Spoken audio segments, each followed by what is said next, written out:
Life is short. If you're lucky, you got around 80 years. Let's deduct the first 20 years where you're lost in your little bubble and another 10 years where you're figuring out how to survive outside this bubble. So let's say you're 30, you got around 50 years left, which might seem like a lot, but that's only another 50 summers and another 50 times you get to play Monopoly on Christmas Day. Now, speaking of Christmas, as you get older, you'll start seeing your parents and family a lot less. Maybe just once or twice a year during the festive break. So in reality, you'll only see them another 10 to 20 times, and even then you'll probably be on your phone rather than being fully in the moment. Because the problem is, we act like we're going to live forever and waste majority of our time chasing the wrong things or thinking about the past and worrying about the future, rather than actually living in the moment. So if time is our most valuable resource, how do we spend it more wisely? Well, here are 3 things which will change the way you think about time.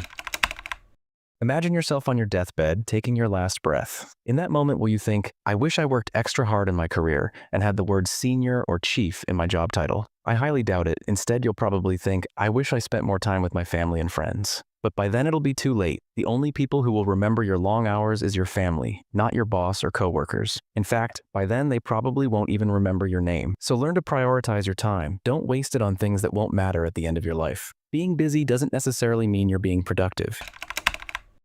Now, speaking of family and relationships, according to our world in data, as kids we spend most of our time with family. As we enter adolescence, we start spending more time with friends. Then fast forward to adulthood, we spend majority of our time with our partner, and maybe with kids of our own. Around the same time, we spend a significant amount of hours with our coworkers. But as we age and reach post-retirement, our social circle starts to reduce. Maybe our kids have moved out and our partner is no longer around, so we end up spending most of this time alone. If this isn't how you want your life to play out, then you need to start investing in relationships that bring you the most joy, because those you love won't be around forever.